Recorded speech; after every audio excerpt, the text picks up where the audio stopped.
Hello students, last की class में हम लोग वैद्युत विभव पर चर्चा कर रहे थे।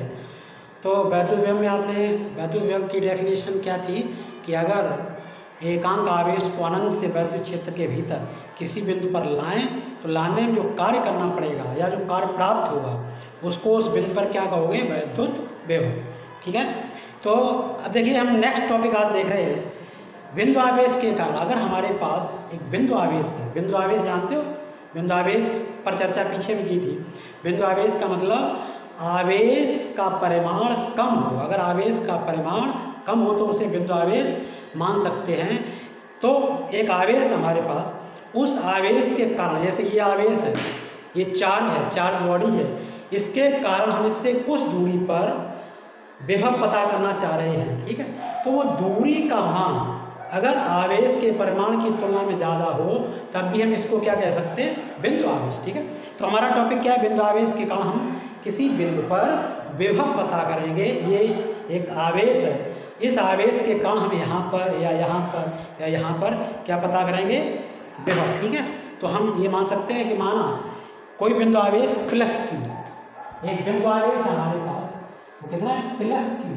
कोई बिंदु आवेश प्लस क्यू वायु निर्वात में बिंदु O पर रखा हुआ है। हमें इससे किसी दूरी पर, मान लीजिए हमें इससे स्मॉल r दूरी पर कोई पॉइंट P है जिस पर क्या ज्ञात करना है, वैद्युत विभव। ठीक है। कोई बिंदु आवेश प्लस क्यू वायु निर्वात में बिंदु O पर रखा हुआ है जिससे स्मॉल r दूरी पर कोई पॉइंट P है जिस पर हम क्या ज्ञात करेंगे, वैद्युत विभव। तो देखिए, इस पॉइंट पर विभव पता करने के लिए आप पीछे अभी पढ़ चुके हैं, किसी भी बिंदु पर विभव कितना होता है। किसी बिंदु पर विभव पता करने के लिए हम क्या करेंगे, यूनिट चार्ज को कहाँ से लाएंगे, इनफाइनाइट से लाएंगे इस पॉइंट तक। और लाने में जो हमको वर्क करना पड़ेगा या लाने में वर्क प्राप्त होगा उसको इस पॉइंट पर क्या कहोगे, क्या कहो, इस पॉइंट पर वैद्युत विभव। ठीक है। इसके लिए हमें क्या करना पड़ेगा, इस पॉइंट पर वैद्युत विभव पता करने के लिए इसके, देखिए, हमें किसी चार्ज को अनंत से यहाँ तक लाना पड़ेगा। चलिए देखिए, इस आवेश का, मान लीजिए इस आवेश के कारण यहाँ तक इसका वैद्युत क्षेत्र है और वैद्युत क्षेत्र से बाहर का क्षेत्र क्या कहलाएगा, इसका अनंत क्षेत्र। ठीक है। तो अनंत क्षेत्र से हम यूनिट चार्ज को यहाँ तक लाएंगे, कितना, यूनिट चार्ज, इकाई आवेश को लाएंगे इस पॉइंट तक। लाने में जो हमको कार्य करना पड़ेगा। देखिए, अगर यूनिट चार्ज नेगेटिव है तो क्या होगा, अगर यूनिट चार्ज नेगेटिव है तो कार्य हमको प्राप्त होगा। क्यों, ये पॉजिटिव चार्ज है, तो अगर वो नेगेटिव होगा तो ये आवेश उसको क्या अट्रैक्ट करेगा, इसलिए हम अट्रैक्ट करेगा तो कार्य स्वतः प्राप्त हो जाएगा। लेकिन अगर यूनिट चार्ज पॉजिटिव है तो इसके कारण क्या होगा, बताइए, प्रतिकर्षण लगेगा, प्रतिकर्षित होगा वो चार्ज। प्रतिकर्षित होने की वजह से क्या करना पड़ेगा, हमको कार्य करना पड़ेगा, यानी उस पर बल लगाना पड़ेगा इधर लाने के लिए। ठीक है। लेकिन जो हम टेस्ट चार्ज लेते हैं वो हमेशा कैसा होता है, जो टेस्ट चार्ज है उसको पॉजिटिव माना जाता है। इसका मतलब हम टेस्ट चार्ज को जब लाएंगे यहाँ तक तो हमको कार्य करना पड़ेगा। ठीक है। तो देखिए, अब हम क्या करें, अनंत से किसी यूनिट चार्ज को यहाँ तक लाने में जो कार्य प्राप्त होगा इस पॉइंट पर लाने में जो कार्य करना पड़ेगा, ठीक, क्योंकि वो टेस्ट चार्ज है तो टेस्ट चार्ज के कारण कार्य करना पड़ेगा। तो जो कार्य हमको करना पड़ेगा वो इस पॉइंट पर क्या कहलाएगा, विभव। ठीक है। अब वो कार्य कैसे पता करना है, इसके लिए देखिए ऐसा करते हैं, या तो ये कि यहाँ से अनंत तक के क्षेत्र को छोटे छोटे भागों में बांट लें और उन छोटे छोटे भागों में कार्य पता कर लें और कुल कार्य पता करने के लिए सबको जोड़ दें। ठीक। दूसरा ये कर सकते हैं, देखिए, इस चार्ज के वैद्युत क्षेत्र में 2 पॉइंट हैं, इसका वैद्युत क्षेत्र है, इस आवेश का ही वैद्युत क्षेत्र है। इसमें हम मानते हैं 2 पॉइंट ए और बी हैं। पॉइंट बी की डिस्टेंस इस आवेश से पॉइंट चार्ज से कितनी, x। ठीक है, x डिस्टेंस है ये। और जो दूसरा पॉइंट ए है वो इसके बहुत ही निकट है, यानी इनके बीच की जो डिस्टेंस है वो कितनी है, dx। ठीक। अब हमें मान लें अगर कोई परीक्षण आवेश बिंदु बी पर रखा हो, यह कोई परीक्षण आवेश Q0 बिंदु बी पर रखा हो तब, जब ये बिंदु बी पर रखा होगा तो कूलाम के नियम से ये जो पॉइंट चार्ज है वो इस पर क्या लगाएगा, बल लगाएगा। तब कूलाम के नियम से देखिए क्या हो जाएगा, कितना बल लगेगा, F equal 1/4 pi epsilon not into Q 0 over x square, ठीक है, क्योंकि वहां से वहां तक की दूरी कितनी है, x है, तो ये कितना हो जाएगा, ये हो जाएगा, ठीक है। और ये इस आवेश के कारण इस पर जो बल लगेगा कैसा होगा, प्रतिकर्षण बल होगा, उसकी डायरेक्शन किधर होगी, इधर होगी। अब देखिए अगर हम इस टेस्ट चार्ज को, परीक्षा आवेश को बिंदु बी से बिंदु ए तक लाएं तो लाने में हमें प्रतिकर्षण बल के विरुद्ध कार्य करना पड़ेगा। तो देखिए लाने में किया गया कार्य कितना हो जाएगा, W बराबर, कार्य बराबर क्या होता है, बल गुणा विस्थापन, ठीक है।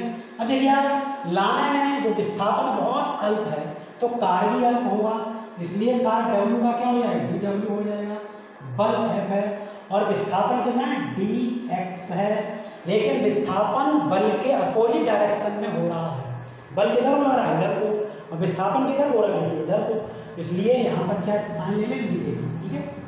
अब आप यहाँ देखिए dW इक्वल F का मान रख दो 1/4 pi epsilon not into Q0 over x square minus dx, ठीक है।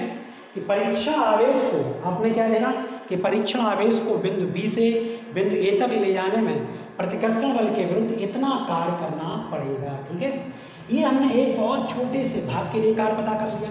अब क्या करना है, ऐसे इसी तरीके इस भाग, यहाँ से इस भाग के लिए कार्य पता कर लें, इस भाग के लिए, तो अनंत से बहुत सारे भाग सबके लिए कार्य पता कर लें और कुल कार्य को जोड़ दें, ठीक है।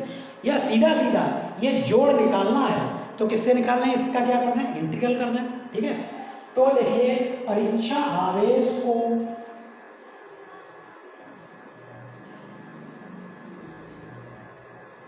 परीक्षण आवेश को अनंत से, क्योंकि हमें इसी पॉइंट पर विभव पता करना है, तो विभव तभी पता हो पाएगा जब चार्ज को, यूनिट चार्ज को इनफाइनाइट से इस पॉइंट तक लाएंगे, ठीक है। तो परीक्षा आवेश को अनंत से बिंदु P तक लाने में किया गया कुल कार्य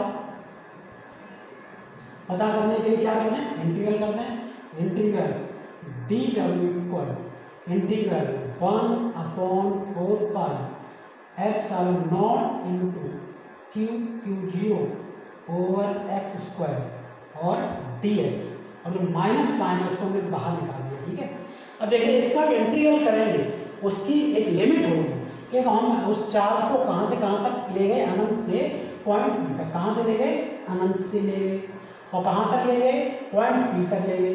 देखिए पॉइंट बी की इस चार्ज से डिस्टेंस कितनी है, पॉइंट बी की इस चार्ज से डिस्टेंस r, ठीक है, और अनंत की इस चार्ज से डिस्टेंस कितनी थी, अनंत थी, ठीक है, अनंत पॉइंट की। अब देखिए इसका समाकलन करोगे आप dW का सीधे W हो जाएगा। अब यहाँ पे देखिए इस ये dx लिखा हुआ है, इसका मतलब ये हो गया कि हमें इसका समाकलन करना है, ये साइन लगा हुआ है इसका मतलब हमको समाकलन करना है, और ये dx का मतलब हो गया हमें x, ये जो बाद में ये जो टर्म लिखा हुआ है x लिखा हुआ है x, इसका मतलब x के सापेक्ष समाकलन करना है। अगर y लिखा होता है तो y के सापेक्ष इंटीग्रल करना होता है, तो हमें यहाँ पर x के सापेक्ष समाकलन करना है। तो x के अलावा जितने भी टर्म होंगे वो सब इसके लिए क्या कांस्टेंट हो जाएंगे, तो उनको बाहर निकाल दीजिए, हो जाएगा माइनस q, इसको ऐसे निकाल दो 1/4 pi epsilon not into Q0 और integral infinity to r 1 over x square dx, ठीक है। इसका हमको समाकलन करना है। देखिए जब आप मैथ में इंटीग्रल पढ़ोगे तो सबसे पहले फार्मूला पढ़ोगे, क्या फार्मूला होगा आपका, x पावर n dx। इसका क्या मतलब होगा, हमको x का x के सापेक्ष क्या करना है, समाकलन करना है, और ये इसकी पावर है। तो अगर पावर वाला समाकलन करना फर्स्ट फार्मूला पढ़ोगे तो ये हो जाता है x power n plus one over n plus one. नहीं, जितनी पावर होंगी उसमें एक पावर प्लस कर देंगे और नीचे उतनी पावर से डिवाइड कर देंगे। जैसे एक्स पावर 5 का हमको समाकलन करना है, तो उसमें 5 में एक और प्लस करोगे तो कितनी हो जाएगी 6, ये हो जाएगा x power 6 over 6। X power -2 का समाकलन करो तो कितना हो जाएगा x power -2 plus 1 over -2 plus 1, तो एक्स पावर -1 अपॉन -1। ठीक है, इसी प्रकार से हमको समाकलन किसका करना है, इसका करना है, तो कितना हो जाएगा 1 over x square D x, इसको लिख सकते हैं एक्स पावर -2 डी एक्स।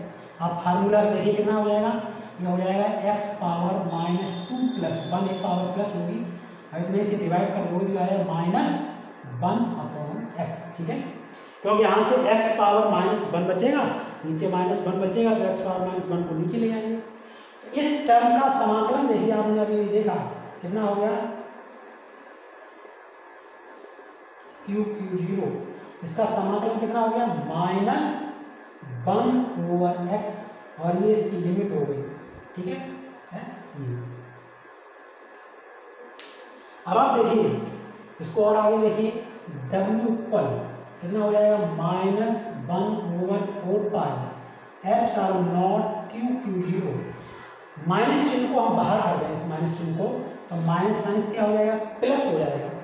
अब अंदर देखिए ये 1/x बचा, और ये इसकी क्या सीमा है, लिमिट है, तो लिमिट लगाने का फार्मूला क्या, अपर लिमिट, इसको बोलते हैं उच्च सीमा अपर लिमिट, इसको बोलते हैं निम्न सीमा लोअर लिमिट। तो फार्मूला होता है upper limit minus lower limit. इस टर्म की जगह पर एक बार आप क्या लगाएंगे अपर लिमिट, तो ये हो जाएगा 1/r -1/∞। तो W पर क्या हो जाएगा 1/4 pi epsilon not into Q0, और अंदर क्या हो जाएगा 1/r। ठीक है, 1/∞ की वैल्यू 0 हो जाएगी, तो इतना आ जाएगा। इसका ये मतलब हो गया कि हम उस चार्ज को, टेस्ट चार्ज को अनंत से P पॉइंट तक लाएंगे, तो हमको इतना कार्य करना पड़ेगा। ठीक है, अब देखिए हमको क्या निकालना, पॉइंट P पर विभव, इसलिए बिंदु P पर विभव, बिंदु P पर हमारा जो पोटेंशियल है वो कितना हो जाएगा, पोटेंशियल की डेफिनेशन क्या थी, V equal W over Q0। किसी पॉइंट पर, किसी बिंदु पर इतना विभव होता है, V equal W over Q0।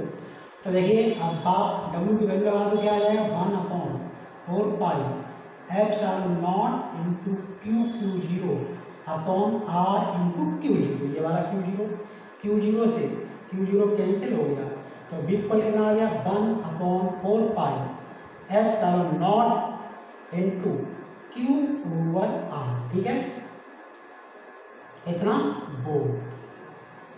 ठीक, ये आपने देखा कि बिंदु, जब कोई बिंदु आवेश y अनुपात में रखा होता है, तो उसके कारण उससे किसी दूरी पर जो वैद्युत विभव उत्पन्न होता है वो उस बिंदु की दूरी के व्युत्क्रमानुपात में उत्पन्न होता है, क्योंकि R इनडायरेक्टली प्रोपोर्शनल है। आप यहाँ से देखेंगे तो इनडायरेक्टली प्रोपोर्शनल 1/r। ठीक है, अब देखिए अगर यही पॉइंट चार्ज किसी परावर्तित माध्यम में रख दें तो फार्मूला क्या हो जाएगा, V equal 1/4 pi epsilon not K into Q over R। ठीक है, ये आप बिंदु आवेश के कारण किसी बिंदु पर वैद्युत विभव के फार्मूले आए। अब देखिए अगर हम क्या करें, अगर हम V और R के बीच ग्राफ खींचें, विभव दूरी, आप देख रहे हैं अगर दूरी बढ़ेगी तो विभव घटेगा। इधर को दूरी ले रहे हैं और इधर को विभव भी ले रहे हैं। इस फार्मूले से बात सिद्ध हुई, स्पष्ट हुई कि दूरी बढ़ने के साथ साथ जहाँ पे चार्ज रखा हुआ है तो इसके कारण वैद्युत क्षेत्र उत्पन्न होगा। तो हम वैद्युत क्षेत्र की डायरेक्शन में अगर चलेंगे तो विभव घटेगा, क्योंकि दूरी बढ़ने के साथ विभव घटता है। ठीक है, अगर तो दूरी बढ़ने के साथ साथ आपने क्या देखा, विभव घटता है। इसलिए अगर इनके बीच V और R के बीच एक ग्राफ खींचेंगे तो ग्राफ हमारा कैसा आएगा, पैरेलल टाइप का ग्राफ आएगा, ऐसे इस तरीके का ग्राफ आएगा। ठीक, पीछे आपने देखा था कि बिंदु आवेश के कारण किसी बिंदु पर वैद्युत क्षेत्र की तीव्रता दूरी के वर्ग के व्युत्क्रमानुपात में घटती है। तो अगर तीव्रता के लिए ग्राफ खींचेंगे, क्योंकि तीव्रता तेजी से घटेगी तो वो आपका ग्राफ ऐसे इस तरीके से आएगा। ठीक है, यहाँ पे हमने मिला दिया, ये आगे ला करके कहीं मिलेंगे है। ठीक, आगे कहाँ पे मिलेगा ये ग्राफ? आप जानते हो अनंत पर विभव 0 हो जाता है। अगर आप r की वैल्यू इनफाइनाइट रख दोगे तो v का मान 0 हो जाएगा। तो आगे अनंत पे ला करके मिल जाएंगे, इधर को r लिया, ये लोग काट गए। ये जो ग्राफ है वो किसका? e डायरेक्टली प्रोपोर्शनल 1/r², और ये है v प्रोपोर्शनल 1/r। ठीक है, ये इस तरीके से हमको क्या प्राप्त हो जाएगा? ग्राफ प्राप्त हो जाएगा। अब आप देखिए कि अगर किसी निकाय, कोई भी निकाय बहुत सारे आवेशों से मिलकर बना हो, तब उन आवेशों के निकाय के कारण किसी पॉइंट पर कितना विभव हो जाएगा, किसी पॉइंट पर कितना विभव हो जाएगा वो देखिए हम ज्ञात करते हैं। जैसे एक निकाय है, बहुत सारे आवेशों से मिलकर बना है, उन आवेशों के कारण हमें किसी पॉइंट P पर विभव पता करना है। ये P पॉइंट के लिए देखिए कोई चार्ज यहाँ पर रखा हुआ है Q1, इससे R1 दूरी पर था। ये कोई चार्ज Q2 इससे R2 दूरी पर है। ये कोई चार्ज -Q3 इससे R3 दूरी पर है। ठीक, ये कोई चार्ज Q4 इससे R4 दूरी पर है। ऐसे डॉट डॉट बहुत सारे चार्ज हैं। ये चार्ज आपका Qn ये Rn दूरी पर है। ठीक है, इस तरीके से हमारा ये निकाय इन बहुत सारे आवेशों से मिलकर बना हुआ है। तो इन आवेशों के कारण पॉइंट P पर कुल विभव कितना हो जाएगा? देखिए पॉइंट P पर कुल विभव अगर हम कुल विभव निकालेंगे तो B = V1 + V2 + V3 + V4 + dot dot Vn, क्योंकि जो विभव होता है वो सदिश राशि होती है। तो सभी आवेशों के कारण इस पॉइंट पर उत्पन्न होने वाला जो विभव होगा उसको जोड़ देंगे, प्लस कर देंगे, बीजगणितीय उसका जोड़ निकाल देंगे, तो P पॉइंट पर विभव आ जाएगा। तो आप देखिए V इक्वल कितना हो जाएगा? 1/4 पाई ε0 × Q1/R1 प्लस 1/4 पाई ε0 × Q2/R2 प्लस 1/4 ε0 × Q3/R3 प्लस 1/4 पाई ε0 × Q4/R4 प्लस डॉट डॉट आपका क्या हो जाएगा? 1/4 पाई ε0 × Qn/Rn। तो B = 1/4 पाई ε0 कॉमन ले लेंगे। यहाँ पर ये वाला चार्ज एक माइनस था, तो यहाँ पे ये क्या आ जाएगा? माइनस। ठीक है, तो देखिए कितना आ जाएगा? Q1/R1 plus Q2/R2 minus Q3/R3 plus Q4/R4 plus dot dot Qn/Rn। ठीक है, इस तरीके से हम आवेशों के निकाय के कारण किसी पॉइंट पर कुल वैद्युत विभव ज्ञात कर लेंगे। ठीक है, ओके, ये बहुत अच्छा टॉपिक था। बिंदु आवेश के कारण किसी बिंदु पर वैद्युत क्षेत्र की तीव्रता, ये लगभग हर वर्ष आपकी बोर्ड एग्जाम में पूछा जाता है, तो आप इसको बहुत अच्छे से तैयार करेंगे।